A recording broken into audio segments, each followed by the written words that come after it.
Assalamualaikum warahmatullahi wabarakatuh. Halo, apa kabar anak-anak? Perkenalkan, nama Ibu Lisa Alfiani. Kalian bisa manggil dengan nama Ibu Lisa. Sebelumnya selamat ya, kalian sudah naik ke kelas 2 dan artinya kalian sudah tidak lagi di kelas 1. Kalian di kelas 2 ini harus lebih giat lagi belajarnya, harus lebih semangat lagi belajarnya walaupun kalian belajarnya berada di rumah. Tapi Ibu insya Allah akan menemani kalian dalam belajar selama di rumah ya. Nah, untuk pembelajaran kali ini kita akan belajar tentang hidup rukun di rumah. Apa sih hidup rukun? Apa kalian tahu tentang kerukunan? Ibu rasa kalian sudah hidup rukun dengan keluarga kalian masing-masing, sudah saling menyayangi, sudah saling menghormati antara kakak dan adik, antara kalian dengan ibu kalian atau dengan ayah kalian.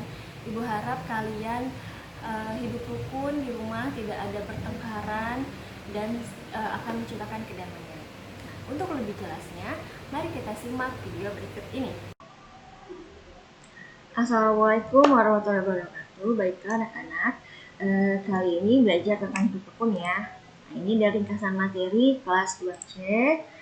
Tema 1 tentang hidup rukun dan subtema 1-nya tentang hidup rukun di rumah. Perhatikan ya, ini ada gambar tentang kerukunan di rumah ya. Dan ini dengan Ibu Alfiani. Baiklah, lanjut hidup rukun di rumah.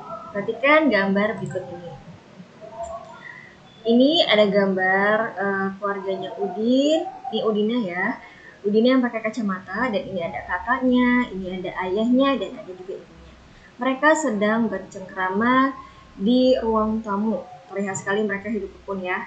Selanjutnya ada gambar kakaknya dan Udin sedang membaca buku cerita bersama. Ini terlihat sekali kakaknya itu menyayangi Udin untuk membacakan buku cerita bersama, dan akhirnya ya hidup rukun.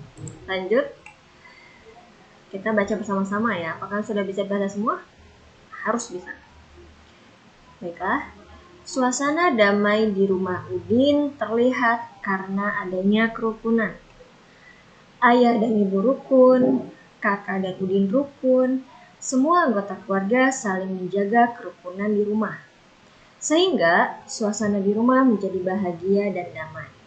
Ini adalah suasana rumah Udin yang adanya kerukunan itu, jadi hidupnya dengan damai, tidak ada pertengkaran, tidak ada perselisihan.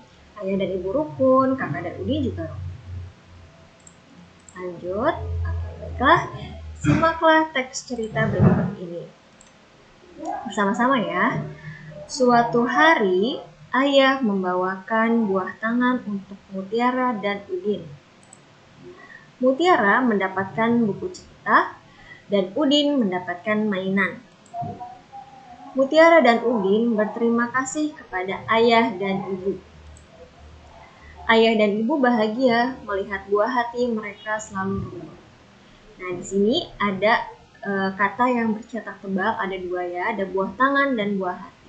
Mungkin kalian ada yang mungkin udah tahu apa itu buah tangan, apa itu buah hati. Nah, bagi yang belum tahu, mari kita pelajari bersama-sama. Perhatikan ya, ini buah tangan itu memiliki arti oleh-oleh. Kita perhatikan kalimatnya ya.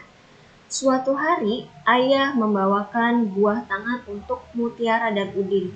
Jika kita artikan buah sama tangannya itu kan kalau secara terpisah, buah itu adalah sebuah makanan ya. Sedangkan tangan adalah anggota tubuh di tangan. Jika digabungkan dua kata ini akan menjadi kata baru, menjadi oleh-oleh. Jadi kalimat ini memiliki arti bahwa suatu hari ayah membawakan oleh-oleh untuk Mutiara dan Udin. Sampai sini paham ya? Baiklah, kita ke contoh berikutnya. Ada kata tebal yang di sini adalah buah hati. Kita perhatikan kalimat yang dulu ya.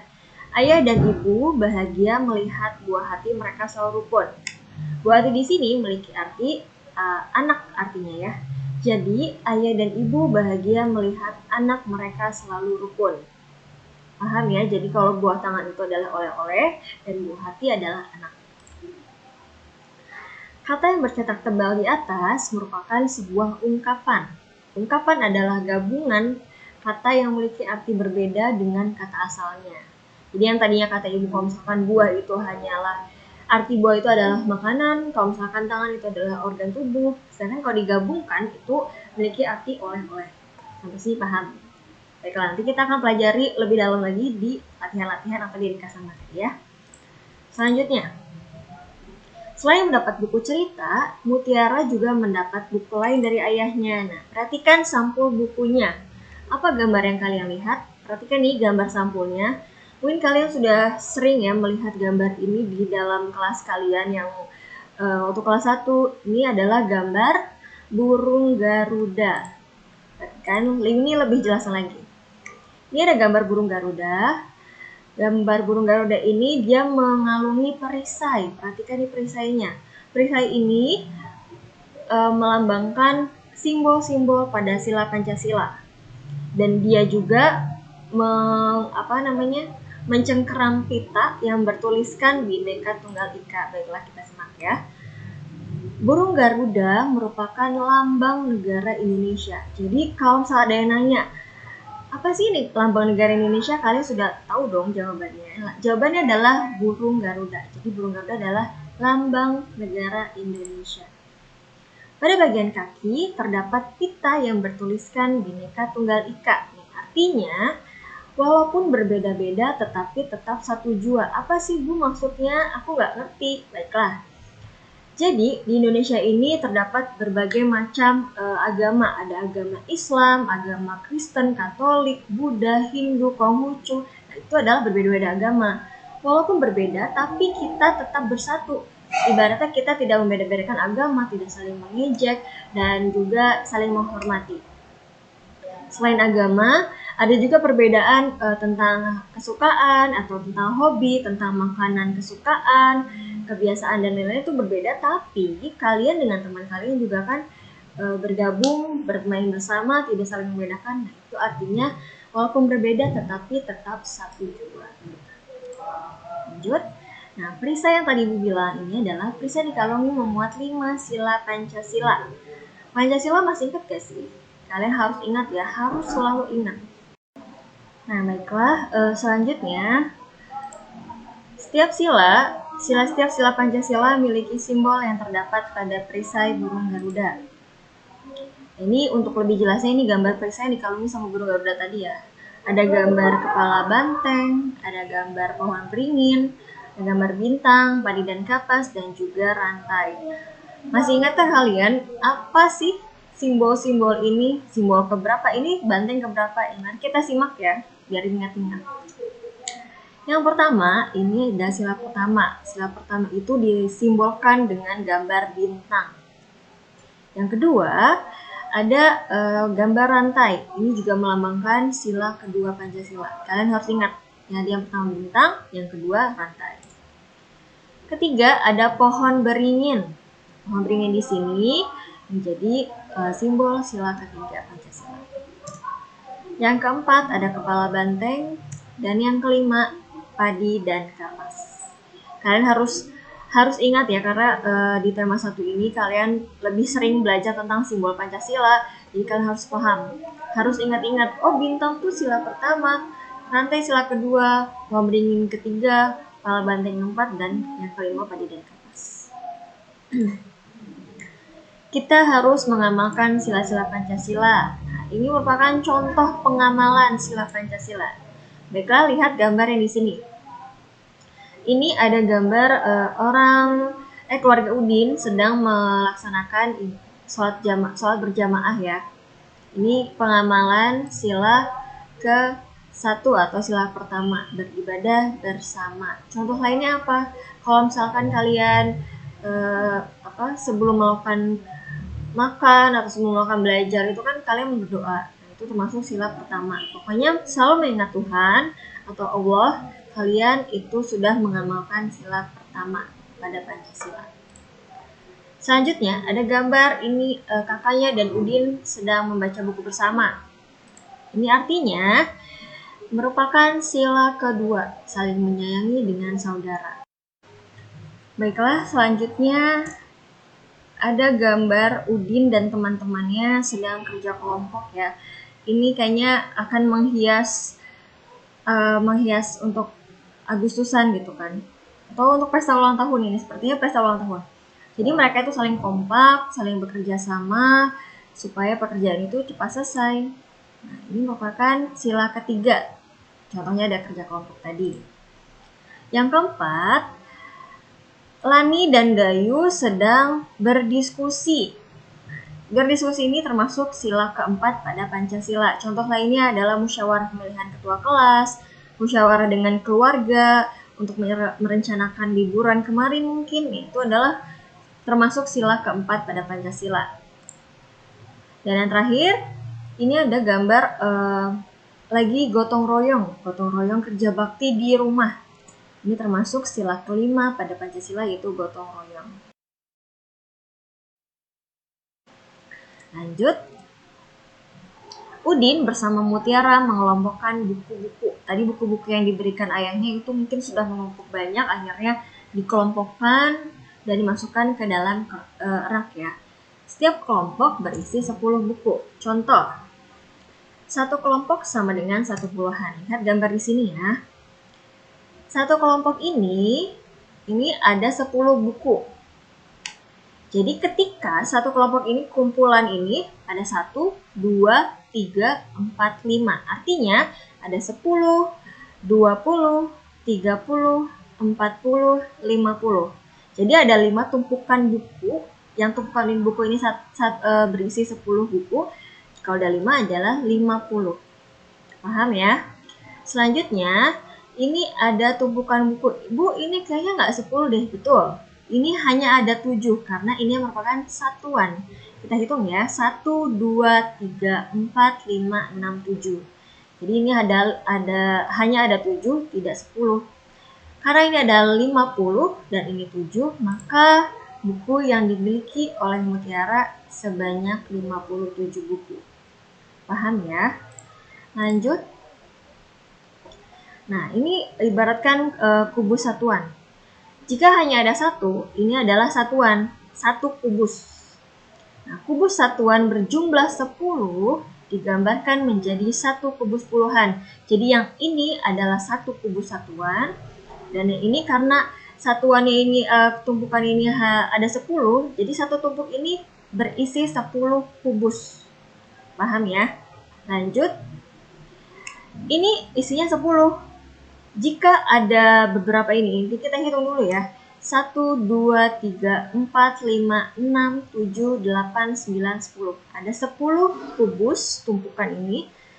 Nah, jadi ada 10. Kubus sepuluhan berjumlah 10 dapat diganti dengan 1 kubus ratusan. Jadi kumpulan 10 tumpuk kubus puluhan ini dijadi 1, akhirnya menjadi 1 kubus ratusan. Paham ya? Paham ya? Jadi ini 1 kubus satuan, ini adalah satuan, ini puluhan. Ketika puluhan itu digabungkan ini menjadi 10. Akhirnya daripada menggambar bentukannya seperti ini, akhirnya dipepetin, dipadetin, akhirnya menjadi 1 kubus ratusan. Mari kita simak ya. Contoh. Ini kan kubus ratusan. Ini hanya ada satu tumpukan kubus ratusan. Dan ini kubus puluhan. Kubus puluhannya ada 3. 1, 2, 3. Dan kubus satuannya ada 8. Jadi ada 100, ada 30, dan juga ada 8. Jika digabungkan, maka banyaknya kubus ada 138. Jika ditulisnya dengan angkanya adalah 138. Tapi, kalian dibaca bukan 138 ya, tapi 138. Karena 1 ini adalah menempati ratusan, 3 menempati puluhan, dan 8 menempati satuan. Nah, jadi dibacanya 138 ya, jangan 138, oke?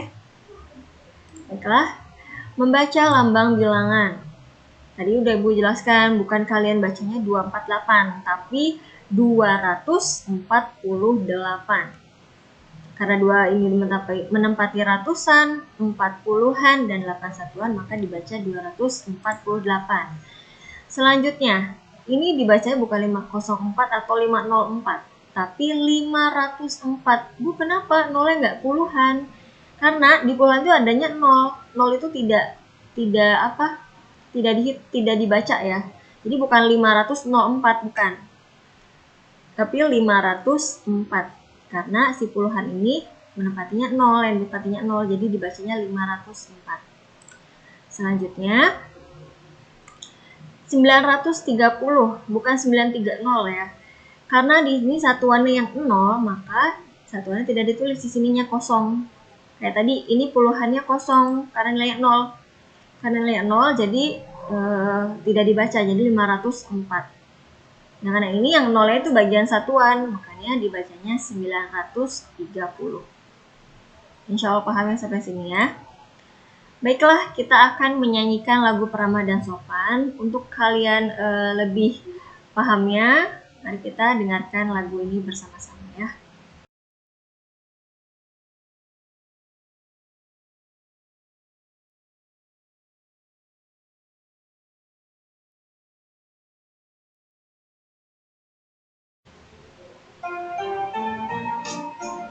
Kalian boleh ikut nyanyi, tapi ini dengerin dulu, nanti ada yang keduanya kalian boleh ikut nyanyi ya.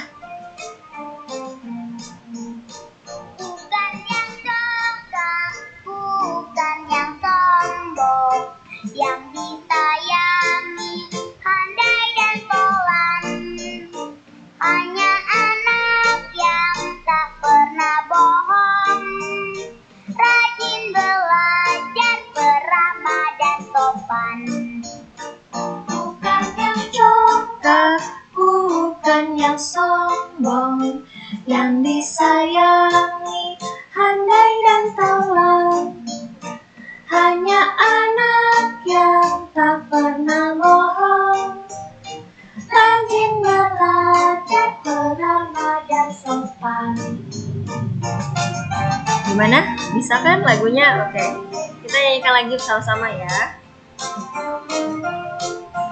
Ayo, yang semangat suaranya dibuka, yang ceria, sambil dibaca liriknya juga boleh. Tapi berharap kalian nanti bisa hafalin.